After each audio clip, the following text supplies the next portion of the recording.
Bienvenue à nos côtés. Alors je vais vous présenter Thérèse Diamo, responsable service client, Mano Mano, pour ceux qui ne connaissent pas. Alors j'ai mes notes, Mano Mano, même si bon, pour le coup je connais, j'ai déjà acheté sur la plateforme Mano Mano, e-commerçant français, dont l'ambition est de révolutionner l'univers grand public du jardinage et du bricolage. Accessoirement, client Zendesk depuis 2013, donc effectivement client historique à nos côtés. Agnès, bonjour Agnès, rebonjour. Responsable Knowledge Management chez BP Informatique. BP Informatique, pour ceux qui connaîtraient moins, éditeur de logiciels de gestion, plus de 30 ans d'historique, basé en Rambouillet, dans le 78, pas très loin de chez moi. Plus de 500 collaborateurs aujourd'hui. Le cœur de cible, c'est les TPE, PME. Et par logiciel de gestion, on entend la compta, la gestion commerciale et la paie. Et enfin Thomas Passon, Product Manager chez Upside. Upside, filiale du groupe SFM, en pleine expansion.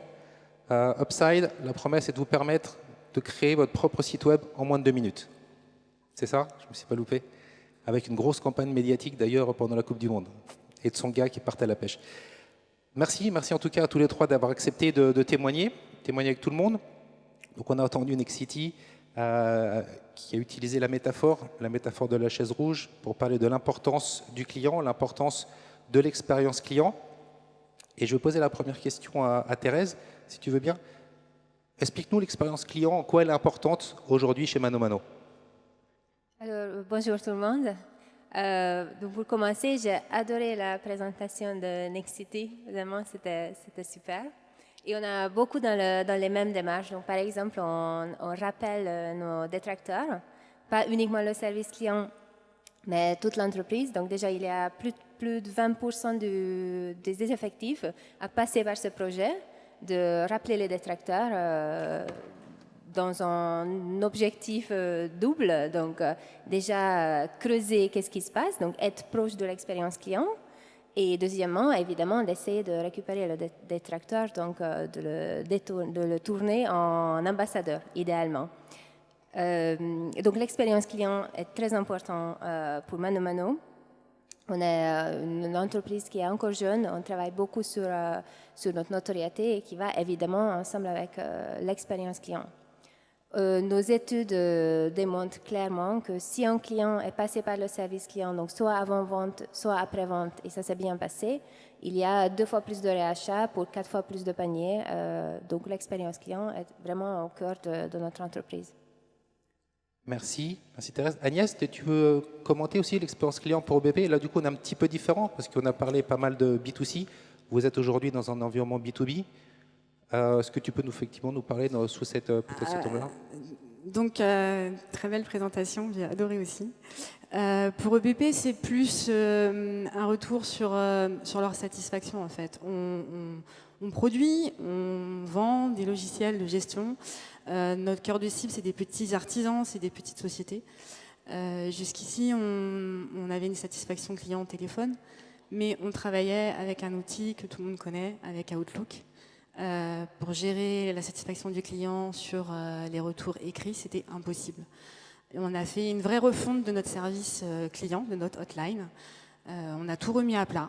On a repensé tout le service. On est passé de 60 hotliners à 200 aujourd'hui. Tout ça en 3 ans. C'est aussi parce que on a besoin de nos clients en fait. Ils nous sont très fidèles et il faut qu'on leur rende. Merci. Thomas, si tu veux éventuellement commenter aussi sur l'expérience client pour Upside? Oui, alors juste en quelques mots. Bonjour à toutes et à tous. Upside, c'est effectivement un site internet en 2 minutes, mais c'est aussi un site internet en 2 minutes sans aucune compétence informatique. Donc pour pouvoir réussir cette promesse, bien entendu, il faut que le client soit complètement à l'aise avec l'outil. Et donc on a aujourd'hui mis au centre de notre produit l'expérience client, c'est-à-dire réussir effectivement à utiliser, consommer tous ces services digitaux pour le plus grand nombre, quel que soit leur niveau de compétence. Donc c'est là que notre service client, effectivement, peut s'assurer que cette expérience est réussie, ou en tout cas améliorable, et dans ces cas-là, continuer à l'améliorer. Merci. Alors, moi j'ai l'habitude de dire chez Zendesk qu'on est la plateforme de rétention client. Certains d'entre vous dépensent probablement des fortunes, énormément d'argent pour acquérir des campagnes marketing assez coûteuses, beaucoup de publicité sur Internet, donc on se focalise beaucoup sur l'acquisition, mais finalement ensuite, une fois qu'on a un client, je pense que Michel l'a bien dit aussi tout à l'heure, c'est qu'est-ce qu'on en fait? s'il a des questions, s'il a des demandes, comment est-ce qu'on va continuer à le satisfaire? Parce qu'une fine, nous on en est convaincus, en tout cas aussi chez Zendesk, c'est compliqué d'acquérir un client, c'est encore mieux lorsqu'il continue à acheter, à réacheter, et puis à s'engager avec nous sur le long terme. Je ne sais pas, peut-être Thérèse, est-ce que tu as des éléments à partager avec nous sur comment est-ce que vous utilisez Zendesk dans une démarche de rétention client et quels sont les bénéfices que vous pouvez en tirer derrière? Zendesk est utilisé chez nous pour tous les canaux de contact. Donc on a tout intégré dans Zendesk. Donc on a vraiment une vision 360 sur le client dans Zendesk. On utilise également pour le NPS. Notamment sur le projet de rappeler les clients mécontents, on utilise également Zendesk. Est-ce qu'aujourd'hui tu as vu une corrélation entre une satisfaction client qui augmenterait parce qu'on les sert bien et des taux de réachat, des clients qui se engagent avec vous de façon plus facile? Oui, tout à fait. Donc, si le client nous contacte, si le client contacte le service client et il a une bonne expérience, le taux de réachat va clairement augmenter. Donc, nos études démontrent ça, tout à fait. Agnès, si tu voulais partager, je sais que vous avez une expérience aussi un peu particulière sur ce sujet-là.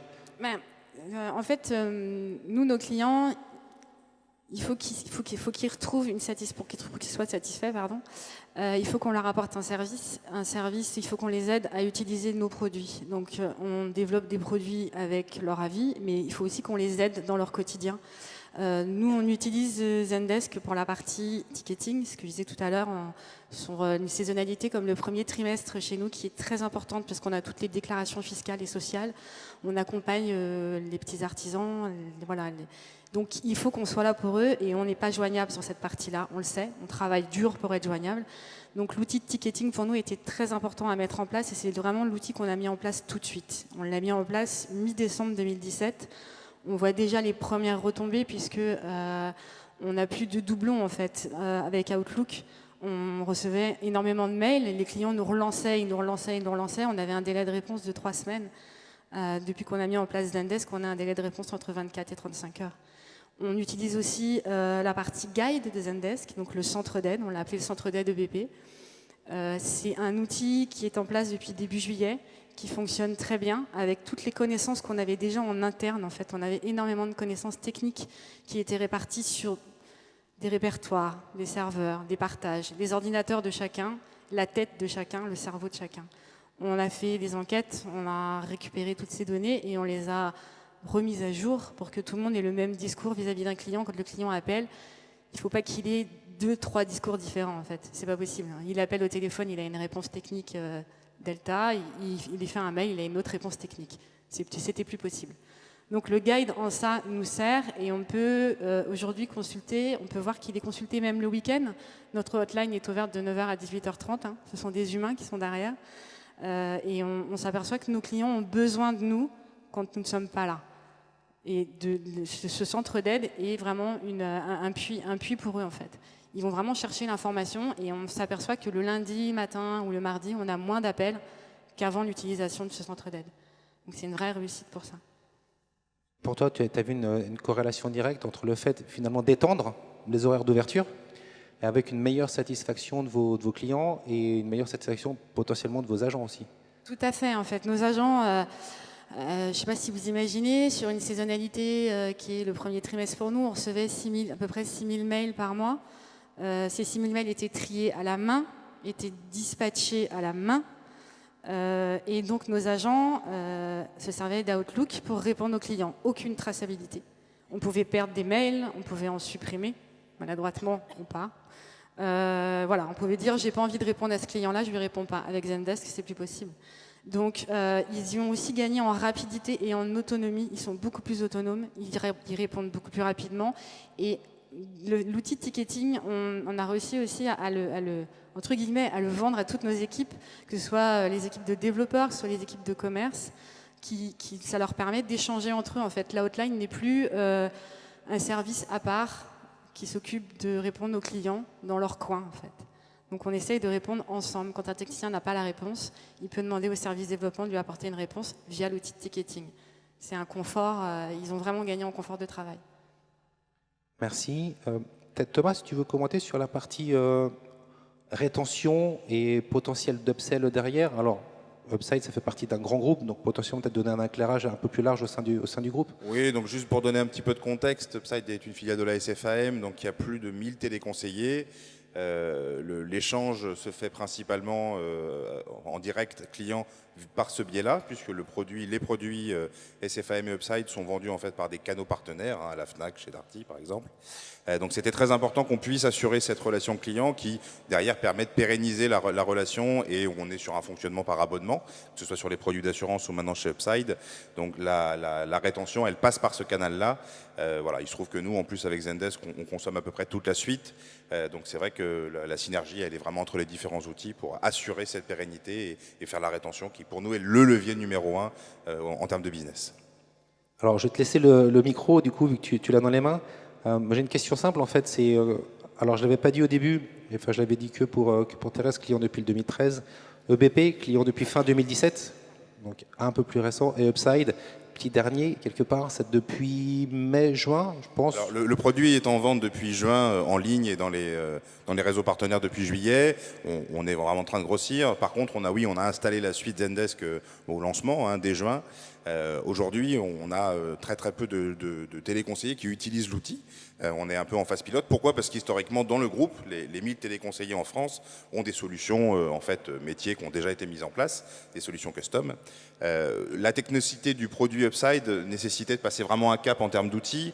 Et puis, on cherchait une solution qui permettait d'accompagner le client à la fois dans la consommation du service et puis aussi, bien entendu, en ligne, faire une aide à l'achat. C'est du SAV, mais c'est du service après et avant-vente. Et c'est vrai que l'utilisation du chat, par exemple, est un vrai point fort. Donc, on voulait une solution qui permette d'avoir ces solutions de chat à différentes étapes du parcours client, à la fois donc avant-vente et pendant la consommation.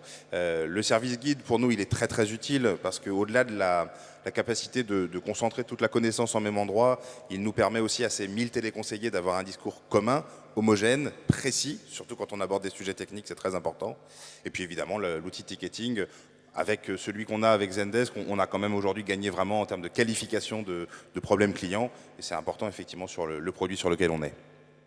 Merci. Ce que je note là, c'est qu'on a une trentaine de licences chez vous. Il y en a potentiellement 1000 à aller chercher plus en avant. C'est bien. Il y a du potentiel, on est d'accord. C'est noté. Thérèse, pour toi, je sais que potentiellement, lorsque tu avais rejoint Mano Mano, Zendesk était déjà là. Mais est-ce que tu pourrais nous dire, je pense que tu as sûrement cette idée en tête, pourquoi Zendesk, pourquoi ce choix-là, pourquoi est-ce que Mano Mano s'était porté sur une solution comme la nôtre?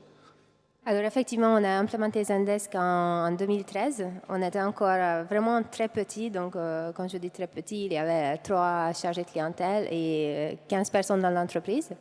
On était sur Outlook, donc on a expérimenté à peu près la même chose que Agnès avec son équipe. Mais on a implémenté Zendesk plus tôt, justement parce qu'on avait déjà à l'époque beaucoup d'ambition de croissance, ce que nous avons toujours. Aujourd'hui, on est 350 dans l'entreprise et 60 au service client.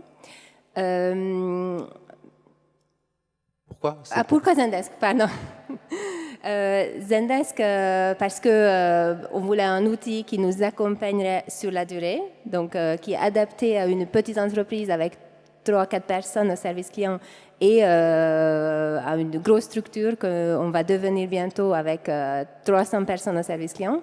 À cause de la multicanalité également, parce qu'à l'époque, on n'était que sur le téléphone et du mail, mais on savait qu'on allait intégrer le chat, le NPS, les réseaux sociaux et encore d'autres canaux de contact. Et puis aussi parce que nous sommes une start-up, toujours, et on a cherché un partenaire dans le même esprit, innovation et scalabilité. Merci. Alors du coup, Agnès, je vais te poser aussi la question. Peut-être je vais rajouter quelques éléments, parce que ça avait été un cycle de vente, on va dire, particulier avec EBP, avec beaucoup de hauts et de bas. Et je sais qu'il y a tes patrons qui sont bagarrés, en particulier Grégoire qui était là, qui a effectivement apporté le projet. De ce que j'en sais, effectivement, ce choix Zendesk a été quelque part imposé. Effectivement, mais je voulais comprendre un petit peu, si vous pouvez expliquer comment votre choix s'était porté sur Zendesk et ensuite comment est-ce qu'il a été diffusé au sein de l'entreprise. Alors, en amont, bien évidemment, quand on a commencé la refonte du service assistance technique, il s'est vraiment posé la question de trouver un outil performant, facile à adapter à nos besoins. Et on en a. Effectivement, chez EDP, c'est pas toujours très simple, mais on y arrive. Je crois que vous étiez en fin de liste avec un autre éditeur que je ne connais pas. Et effectivement, Zendesk a embarqué Grégoire Leclerc, a embarqué Marie Amiot, directrice de la relation client, a embarqué aussi une équipe de BP chez un de vos clients pour voir votre outil en prod.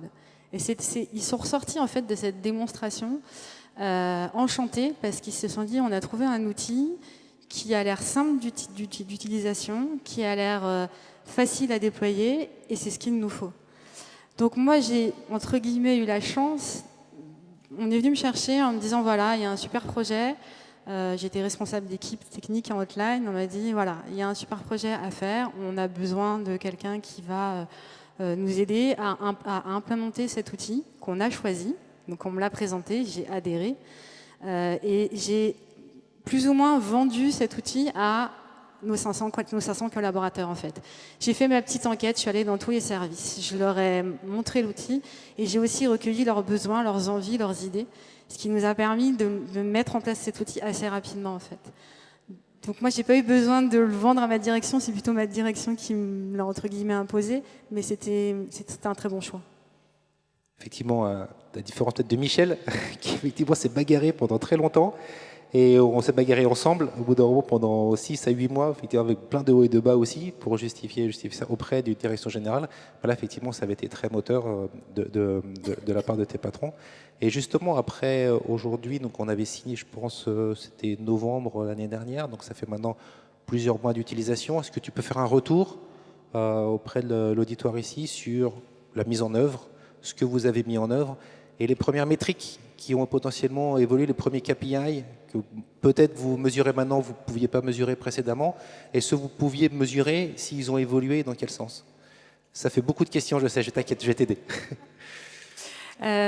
Alors, pour répondre à l'une des premières, la mise en œuvre en fait, de Zendesk, effectivement, pour la mise en œuvre de l'outil de ticketing, ça nous a pris 3 mois, j'ai pas envie de dire pris parce que ça a été très rapide. La mise en œuvre de l'outil Guide Centre d'aide, 3 mois aussi. Donc c'est quand même très rapide. Pour nous, c'est très rapide. Peut-être que pour d'autres sociétés, ça l'est moins. Nous, c'est quand même des choses qui ont été mises en place très rapidement. La formation des utilisateurs de Zendesk s'est faite rapidement. On a fait le choix en fait de passer sur chaque poste utilisateur et de leur montrer la solution et de leur expliquer. Ça nous a pris à peu près 10 minutes par utilisateur. Ils ont trouvé ça très simple d'utilité. Ils ont été autonomes tout de suite. Ils n'ont eu que très peu de questions. On n'a même pas eu besoin de créer de petits supports de formation, tellement ils trouvaient l'outil simple et agréable à utiliser en fait. On a gagné en rapidité, ce que je disais tout à l'heure, en autonomie. Les KPI qu'on peut regarder aujourd'hui, on peut chiffrer le nombre de tickets qu'on reçoit. On n'est plus obligé de compter nos mails avec la souris. On peut compter le nombre de tickets résolus. On peut savoir combien on en a en stock et où ils sont en stock et pourquoi ils sont en stock. On est passé d'un délai de réponse de 3 semaines à un délai de réponse de 24 à 35 heures. 35 heures parce qu'on n'est pas ouvert le week-end.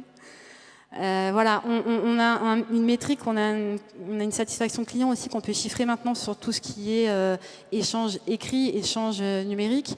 On est quand même à 86%. On est heureux de cette réussite et c'est pas fini.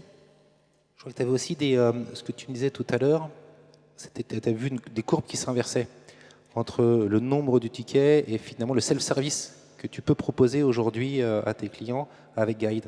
Alors en fait, depuis le lancement de Guide qui s'est fait le 29 juin, on a pu, sur le mois de septembre, voir 2 courbes qui se sont croisées. C'était mon objectif. Ma responsable m'avait fixé cet objectif-là, que les courbes se croisent. Je ne penserais pas qu'elles se croiseraient aussi vite. En fait, ça fait 4 semaines que le nombre de sessions utilisateurs sur le centre d'aide dépasse le nombre d'appels entrants par jour à notre hotline. Ça signifie bien quelque part qu'on a mis en place un outil que nos clients attendaient. Et ça permet en interne de pouvoir faire monter en compétence nos techniciens sur d'autres sujets, puisque le centre d'aide chez EBP, on l'a voulu ouvert, il est ouvert à tout le monde, il n'est pas ouvert qu'à nos clients. Il est vraiment ouvert à tout le monde, mais on répond à des questions, ce que l'on peut appeler des questions généralistes, des questions basiques d'utilisation de nos logiciels. Du coup, voilà, ça facilite, je pense, la vie de tous nos artisans qui font leur facturation le week-end. On a des sessions utilisateurs sur le centre d'aide, entre 500 et 600 sessions le samedi et le dimanche. C'est autant d'appels que nous n'avons pas le lundi et le mardi, en fait. Donc c'est pour ça, de ma part, une vraie réussite. Et aussi, souvent, quand on voit ces clients qui répondent par eux-mêmes aux questions, finalement, ça décharge un certain nombre de collaborateurs, souvent sur des questions plus basiques. Et les questions plus basiques sont souvent les plus pénibles, finalement, parce que c'est toujours assez récurrent, c'est assez peu stimulant, intellectuellement parlant. Donc, est-ce que ça a aussi une corrélation, un impact sur la satisfaction, finalement, de vos agents? Oui, complètement, parce que effectivement, ce qu'on évoquait, tout ce que vous évoquiez tout à l'heure, hein, les questions redondantes, la même question qu'un technicien va répondre dans la journée 10 à 15 fois sur la même réponse, la première fois, ça va être un ton joyeux, et puis au bout de la journée, quand il a pris 50, 60, 70 appels, quand il a 15 à 20 fois la même question, c'est la même réponse, et ben forcément, c'est humain, hein, c'est pas des machines. Le ton employé ou la jovialité ne sera plus là. Le centre d'aide pour ça vient pallier à ça, parce que pour le fait, bon après il y a toute une démarche quand même de publicité. Il faut le vendre, il faut que les agents le vendent, le centre d'aide. Il faut quand même que voilà, on avertisse nos clients que ça existe, mais ça va permettre à nos agents de pouvoir monter en compétences sur des questions beaucoup plus pointues sur l'utilisation précise que les clients ont avec leur dossier en fait. Est-ce que tu suis aussi régulièrement les taux d'utilisation des articles? Parce que le centre d'aide, c'est bien, mais après, il y a un contenu quand même à publier, il n'y a pas de magie derrière. Et je pense que c'est ton domaine, en plus, chez BP. Donc, comment est-ce que vous suivez ça pour toujours, continuellement améliorer ces taux d'utilisation? Comme le lait sur le feu depuis début juillet. Tous les jours, avec ma tasse de café, je vais regarder le nombre de sessions, forcément. Mais je vais aussi aller regarder si les articles qu'on a mis en ligne sont pertinents, s'ils sont consultés, si on a obtenu un vote dessus, si on a obtenu un commentaire dessus. S'il y a des commentaires, on va aller voir quels sont ces commentaires, si on peut y répondre, si on peut faire rappeler un client parce qu'il a laissé un commentaire. On essaie de lancer un peu la communauté, mais voilà, ça démarre tout doucement. On va faire pour que ça démarre un peu plus. Mais oui, effectivement, c'est des indicateurs qu'on regarde tous les jours. Un article qui n'est pas consulté, on va l'enlever. Ça ne sert à rien de le laisser. Un article, on peut aussi, avec le guide, ce qui est vraiment très utile, savoir ce que l'utilisateur a saisi dans un champ recherche. C'est super important. On sait ce qu'il va chercher sur ce centre d'aide, et c'est à nous de pouvoir lui amener les réponses qui vont bien derrière. Et c'est à nous de construire les articles pour que ça réponde aussi à cette recherche. Merci, c'est très bons usages. Thérèse, peut-être les métriques que vous utilisez aujourd'hui, les KPI que vous essayez de monitorer quotidiennement ou de façon hebdomadaire, et est-ce qu'ils évoluent, est-ce qu'ils n'évoluent pas? Enfin, voilà, donnez un petit peu ce ressenti sur les KPI qui sont importants pour Mano Mano. Je pense que les KPI sont très importants pour un service client. Donc on suit un très grand nombre de KPI, donc c'est important d'avoir à notre disposition tous les matins un certain nombre de statistiques qui nous permettent de piloter l'activité d'une façon très rapide et très facile. Donc évidemment les superviseurs dans mon équipe ont d'autres choses à faire que sortir des statistiques, donc ils doivent voir si les personnes, les chargés de clientèle arrivent à l'heure, s'ils ont des questions, si tout le monde est à l'aise, qu'est-ce qui se passe, il y a assez de personnes sur les appels, il y a assez de personnes sur le chat. Donc c'est pas leur travail, c'est pas uniquement de sortir des statistiques. Donc c'est très important qu'on a des outils avec avoir des statistiques d'une façon très rapide et très simple. Donc les statistiques qu'on suit, il y a évidemment le nombre de contacts, le taux de contact qu'on suit également par marchand, puisqu'on a une place de marché, donc on monitore la qualité de marchand, donc taux de contact global, taux de contact marchand. Évidemment aussi la répartition, donc la typologie avant-vente, après-vente. On suit le SLA, donc évidemment c'est très important pour un service client, donc le pourcentage des appels qu'on a répondu, le pourcentage de mails qui a été traité dans les 24 heures. On suit beaucoup la productivité des agents, donc combien de requêtes ils ont pu résoudre par jour, et la satisfaction client. Donc voilà, c'est les KPI les plus importants.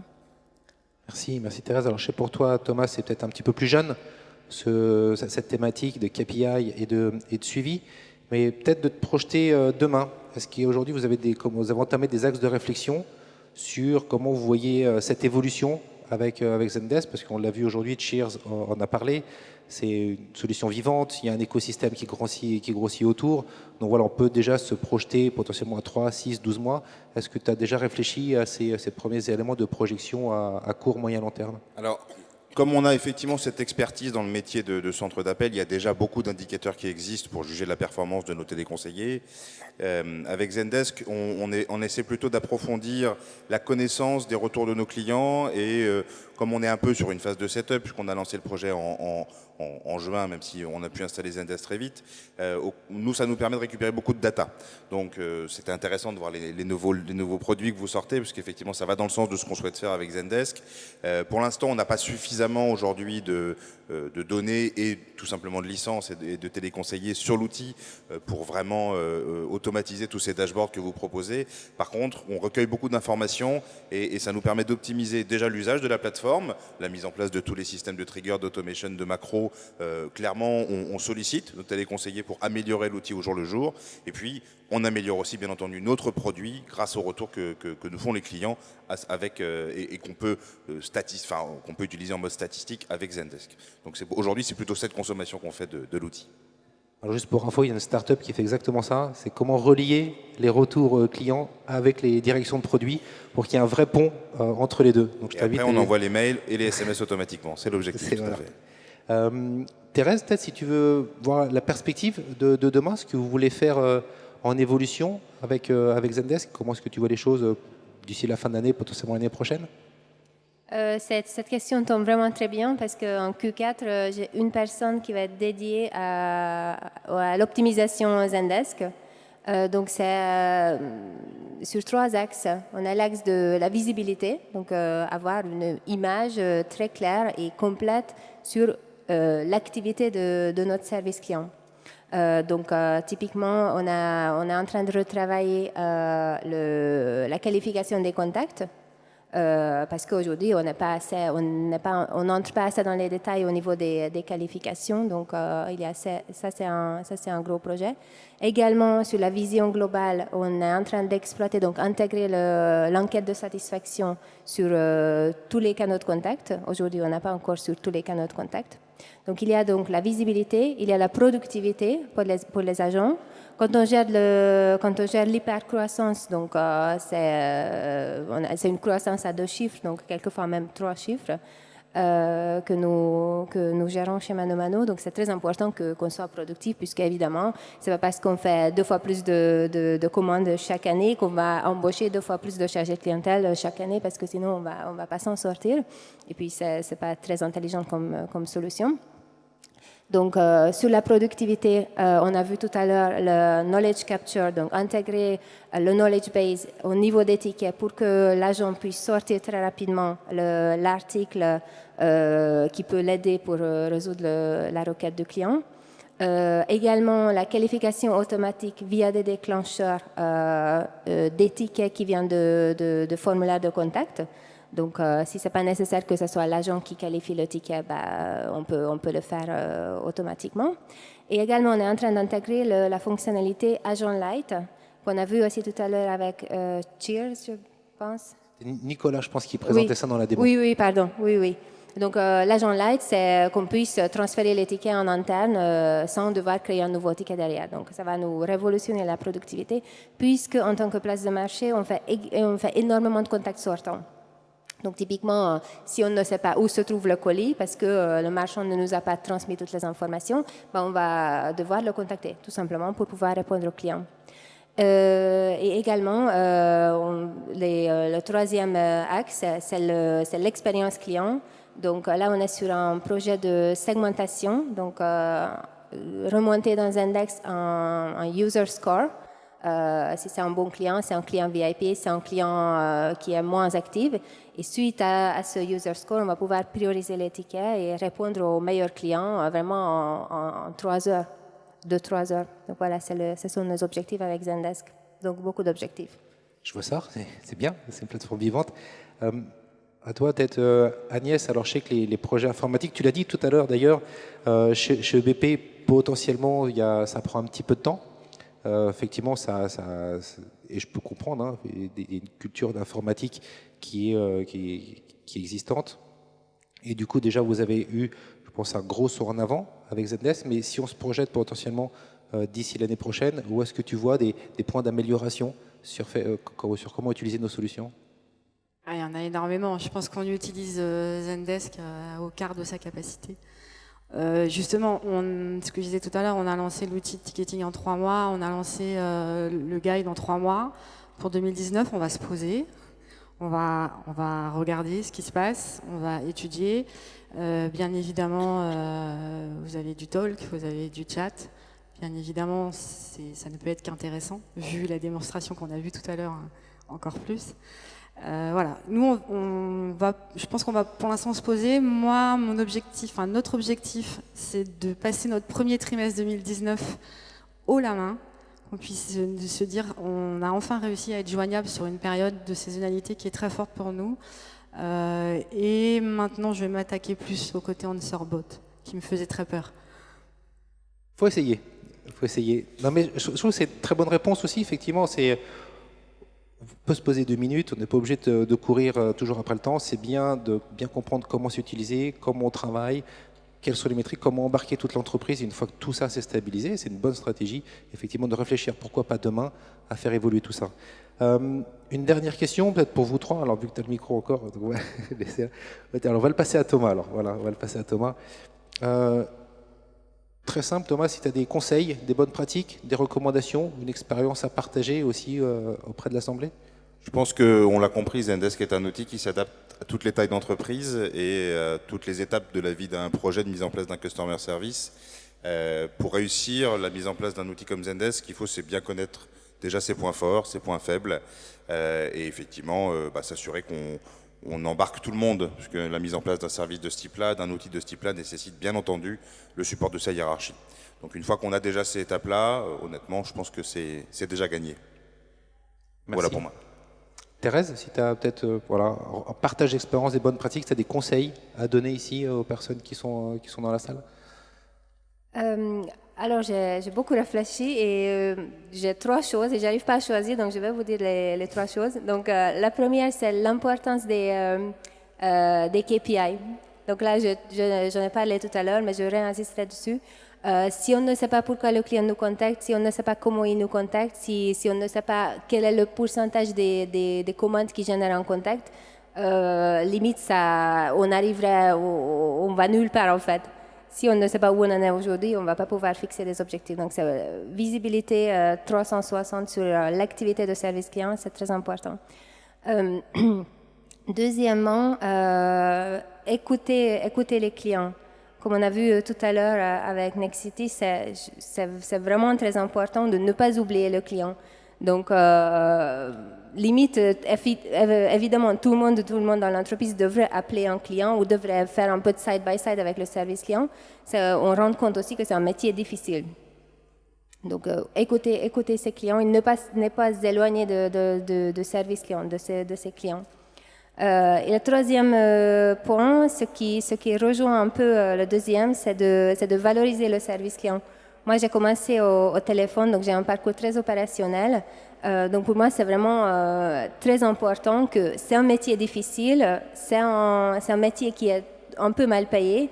Donc valoriser les équipes de service client, circuler les informations, qu'ils soient dans la boucle, quand on fait des séminaires d'entreprise, parler de service client et valoriser le service client, parce que si les gens au téléphone ne sont pas contents, ça va être difficile de donner une bonne image sur l'entreprise. Donc voilà. Merci, super témoignage. Et enfin Agnès, Tu as des conseils et de bonnes pratiques à partager? Ouais, je donnerai pas trop de conseils, je pense que je peux. Non, bonne pratique, je pense qu'un projet comme Zendesk, nous on l'a mené vraiment en mode projet, c'est qu'on a embarqué une personne de chaque service. Et quand je dis chaque service, c'est aussi, j'ai eu la chance d'avoir Grégoire Leclerc, directeur général adjoint dans ce projet, qui nous a aidés, qui nous a apporté. On a embarqué aussi Marie Amiot, directrice de la relation client, mais on a embarqué des personnes du marketing, on a embarqué des personnes du service développement, on a embarqué des personnes du service technique. On a écouté nos collaborateurs en interne et on a aussi écouté bien évidemment les retours clients qu'on pouvait avoir, les retours de nos partenaires. Parce que je ne les citais pas tout à l'heure, mais on travaille avec des partenaires qui sont ravis de l'utilisation qu'on fait de Zendesk. Donc voilà, j'ai pas de conseils, juste ne pas travailler dans votre coin, ne pas faire son petit projet dans son coin et essayer de fédérer un maximum de personnes autour de l'outil. Ça permet effectivement de voir émerger des idées, des avis, des choses auxquelles on n'aurait peut-être pas pensé en fait tout seul. Merci à tous les trois. On arrive au bout de la session. Je voulais vraiment vous remercier pour votre temps, pour avoir fait l'effort de partager votre expérience avec tout le monde ici. Bravo. Merci.